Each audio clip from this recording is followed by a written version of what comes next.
आज हम इकोनॉमिक्स का सेकंड चैप्टर स्टार्ट कर रहे हैं। इसका नाम है sectors of the Indian economy. तो सबसे पहली चीज़ है इकोनॉमिक एक्टिविटीज़ का मीनिंग क्या है। तो नॉर्मली अगर हम बोलें सिंपल से सिंपल वर्ड्स में, तो इकोनॉमिक एक्टिविटीज़ या आर्थिक क्रियाएं, इससे मतलब होगा उन सारी एक्टिविटीज़ से जिसके थ्रू एक अर्थव्यवस्था में, एक इकोनॉमी में गुड्स और सर्विसेज का फ्लो मेंटेन रहे। तो आर्थिक क्रियाएं वो सारी क्रियाएं होंगी जिसकी वजह से एक अर्थव्यवस्था के अंदर वस्तुओं और सेवाओं का फ्लो मेंटेन रहे। अब इसके अंदर सामान का, सर्विस का प्रोडक्शन भी आ जाएगा। इसके अलावा इसमें उसका डिस्ट्रीब्यूशन भी आएगा।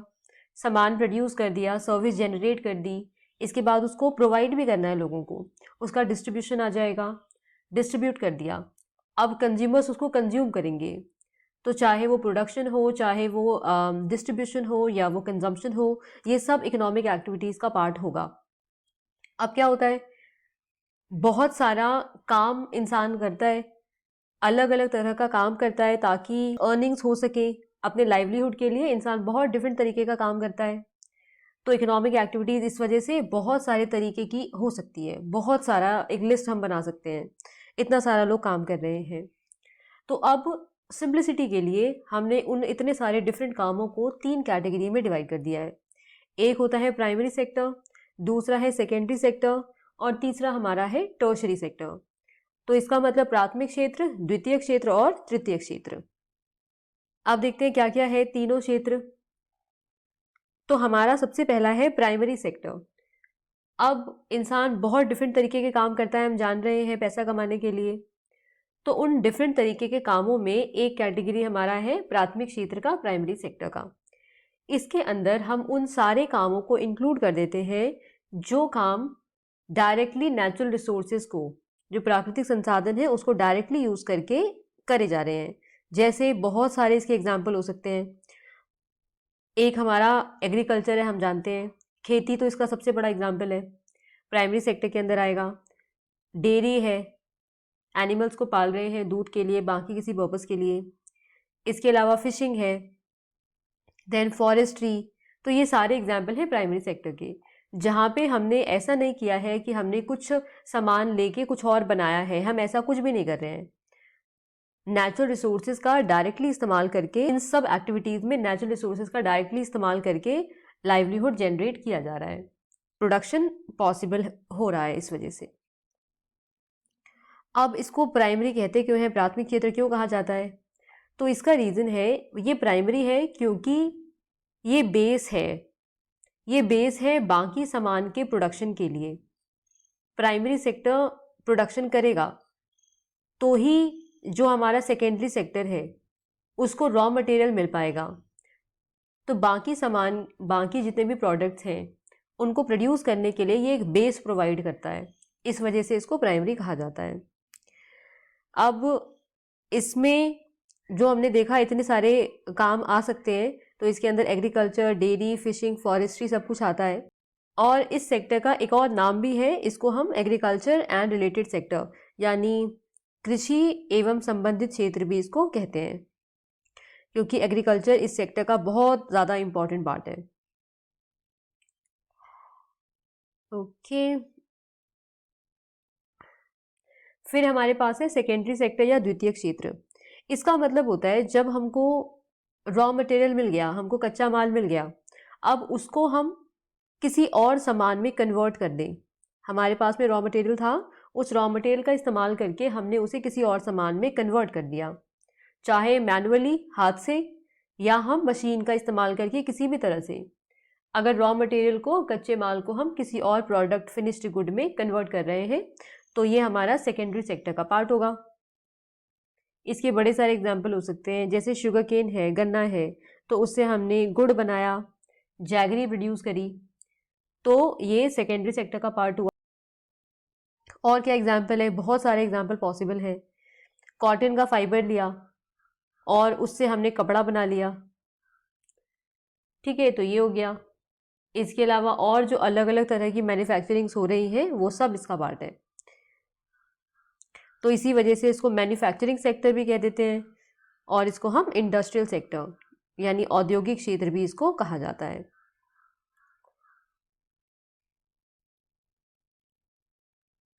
इसके बाद हमारा तीसरा सेक्टर आता है तृतीय क्षेत्र। इसके अंदर ऐसे काम इंक्लूड किए जाते हैं जो प्राइमरी और सेकेंडरी सेक्टर को हेल्प करने के लिए होते हैं। तृतीय क्षेत्र में वो सारी एक्टिविटीज़ इंक्लूड हो जाएंगी जो प्राइमरी और सेकेंडरी सेक्टर को हेल्प करने के लिए होता है। अब ये होता है कि ये सेक्टर जो है बाकी दोनों सेक्टर से अलग किस तरह से है। तो ये सेक्टर बाकी दोनों सेक्टर से बहुत अलग है इस वजह से क्योंकि इस सेक्टर के अंदर किसी सामान का प्रोडक्शन नहीं हो रहा है। किसी सामान का प्रोडक्शन नहीं हो रहा है। इस सेक्टर में ऐसी एक्टिविटीज़ आती हैं जो प्रोडक्शन के प्रोसेस को ज़्यादा इजी बना देगी, कन्वीनियंट बना देगी, प्रोडक्शन के प्रोसेस को सपोर्ट करती है। इसमें वो सारे काम आते हैं। तो चाहे ट्रांसपोर्टेशन हो, स्टोरेज है, कम्युनिकेशन, बैंकिंग, ये सारी की सारी चीज़ें हमारे टर्शरी सेक्टर का एग्जाम्पल है क्योंकि इन सब चीज़ों की वजह से ही हमारा प्राइमरी सेक्टर और सेकेंडरी सेक्टर फ्लरिश कर पाएगा अगर ये सारी चीज़ें अच्छी तरह से होंगी। अब क्योंकि ये सामान तो प्रोड्यूस करता नहीं है, ये तो सपोर्ट प्रोवाइड कर रहा है बाकी दोनों सेक्टर को, बाकी दोनों सेक्टर को सर्विसेज प्रोवाइड कर रहा है। इस वजह से इसको सर्विस सेक्टर, सेवा क्षेत्र भी कहा जाता है। इसके अंदर और क्या आ सकता है? और बहुत सारी चीज़ें आ सकती हैं। तो टीचर्स का काम इसी के अंदर आएगा, डॉक्टर्स, कॉबलर यानी मोची, लॉयर, ये सारे काम इसके अंदर आ जाते हैं क्योंकि ये सब कोई सामान प्रोड्यूस नहीं कर रहे हैं, ये सब के सब सर्विस दे रहे हैं। अब टाइम बदल रहा है और काफ़ी डिफरेंट तरीके के जो सर्विस है वो भी इंट्रोड्यूस होने लगे हैं जो पहले नहीं अवेलेबल थे। तो उसमें हम कहेंगे क्या क्या आ गया।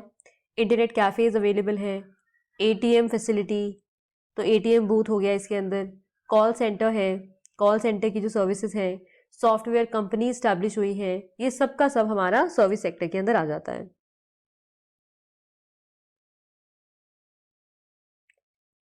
अब इसमें है फाइनल गुड और इंटरमीडिएट गुड, इन दोनों में डिफरेंस क्या है। तो फाइनल गुड और इंटरमीडिएट गुड एक दूसरे से अलग है। किस तरह से?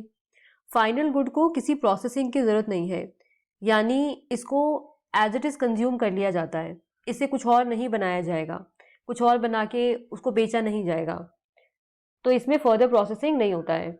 इंटरमीडिएट गुड्स वो गुड्स हैं जिनमें फर्दर प्रोसेसिंग होगा। मध्यवर्ती वस्तुएं वो वस्तुएं होंगी जिससे कुछ और बनाया जाएगा, उसके बाद उस नई चीज़ को कंज्यूम किया जाएगा। अब ये होता है कि फाइनल गुड्स के अंदर इंटरमीडिएट गुड का प्राइस ऑलरेडी एडेड होता है। जैसे अगर कोई फाइनल गुड बना है तो उस गुड को बनने के लिए बड़ी सारी चीज़ें रिक्वायर्ड होंगी, तो वो जो इतनी सारी चीज़ें रिक्वायर्ड हैं वो इंटरमीडिएट गुड ही है। तो जब उस फाइनल गुड को बेचा जाएगा, जब वो बिकेगा, तो उसमें ये सारे मध्यवर्ती वस्तु जो उसको बनाने में लगी हैं उस सब का प्राइस ऑलरेडी मेंशन होगा, उन सब का प्राइस ऑलरेडी इंक्लूडेड होगा। अब ये जो है इंटरमीडिएट गुड्स इंडस्ट्रीज़ को बेचा जाएगा ताकि वो उससे कुछ और मैन्युफैक्चर करें और उसको दोबारा से बेचें।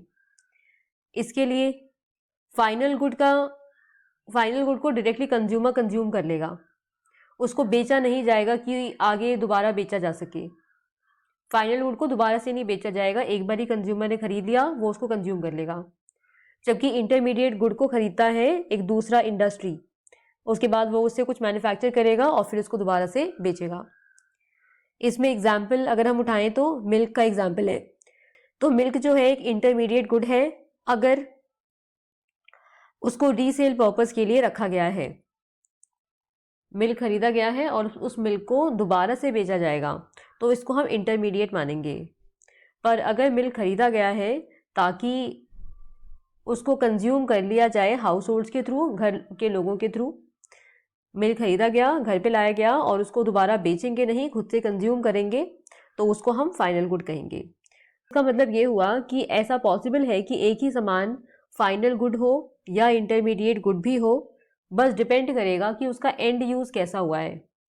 अगर किसी गुड को फाइनली कंज्यूम कर लिया गया है तो हम फाइनल गुड कहेंगे। अगर किसी गुड को कंज्यूम नहीं किया गया, उससे कुछ और बना के उसको रीसेल किया गया है, तो उसको इंटरमीडिएट गुड कहा जाएगा। तो एंड यूज़ पे डिपेंड करेगा कि हम किसी सामान को इंटरमीडिएट बोलें या फाइनल बोलें, उस सामान के एंड यूज़ पे डिपेंड करेगा। अगर किसी सामान का एंड यूज़ कंजम्पशन है या इन्वेस्टमेंट है तो उसको फाइनल गुड कहा जाता है। कि हमने कोई सामान खरीदा, उसको हम बेचना नहीं चाह रहे हैं, उसको हम कंज्यूम करने वाले हैं, तो वो भी फाइनल गुड है। या हमने किसी ऐसी जगह पैसा लगाया है जो इन्वेस्टमेंट का पार्ट है, तो उसको भी फाइनल गुड ही बोला जाएगा।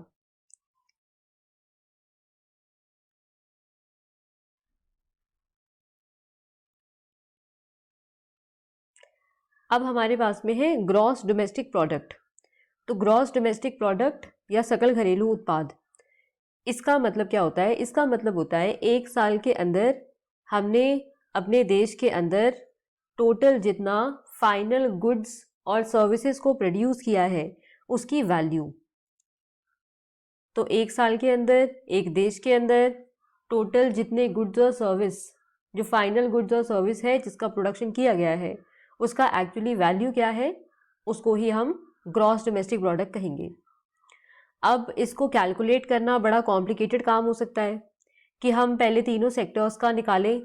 प्राइमरी सेक्टर में कितना प्रोडक्शन हुआ फाइनल गुड्स का, सेकेंडरी में, टर्शरी में सर्विस का कितना प्रोडक्शन हुआ, सेपरेटली निकाल के बाद में ऐड कर लें। पर प्रोडक्शन तो बहुत होता है, अगर कंट्री वाइज लेवल पे बात करें बहुत ज़्यादा प्रोडक्शन होता है, इतनी सारी डिफरेंट चीज़ों का प्रोडक्शन होता है, तो ये करना बड़ा ही कॉम्प्लिकेटेड काम है। तो इस काम को करने का रिस्पॉन्सिबिलिटी होता है सेंट्रल गवर्नमेंट मिनिस्ट्री का। इसके लिए हेल्प ले सकता है स्टेट गवर्नमेंट और यूनियन टेरिटरीज से, डेटा कलेक्शन में उनसे हेल्प ले सकता है, पर मेजरली काम होता है सेंट्रल गवर्नमेंट मिनिस्ट्री का।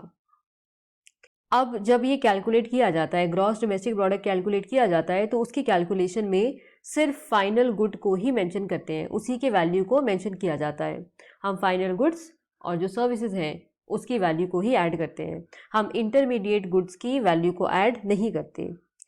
इसका रीज़न ये होता है कि इंटरमीडिएट गुड जो होता है उसका प्राइस ऑलरेडी फाइनल गुड में इंक्लूडेड होता है। ये बात हम देख चुके। जैसे अगर किसी इंसान ने गन्ने से गुड़ बनाया है, तो उस गुड़ में जो गन्ना इस्तेमाल किया गया है उसका प्राइस ऑलरेडी इंक्लूडेड होगा। तो जब वो गुड़ बना है तो जितना भी गन्ना उसके अंदर लगा है उसका प्राइस ऑलरेडी इंक्लूडेड होगा, उसके बाद उसको बेचा जाएगा। तो फाइनल गुड के अंदर इंटरमीडिएट गुड का प्राइस ऑलरेडी इंक्लूडेड होता है। तो अगर हम अलग अलग दोनों की वैल्यू ऐड करें, हम गुड का वैल्यू भी ऐड करें और हम जो गन्ना उसके अंदर इस्तेमाल हुआ उसका भी अलग से वैल्यू ऐड करें, तो ये डबल काउंटिंग की प्रॉब्लम को रेज करेगा। ये डबल काउंटिंग की प्रॉब्लम इसकी वजह से आ जाएगी, तो वो हमको नहीं चाहिए। दोहरी गणना की समस्या से बचने के लिए हम ऐसा करेंगे कि हम सिर्फ फाइनल गुड की वैल्यू को ही डालेंगे, इंटरमीडिएट गुड्स की वैल्यू को कभी भी इसके अंदर इंक्लूड नहीं किया जाएगा।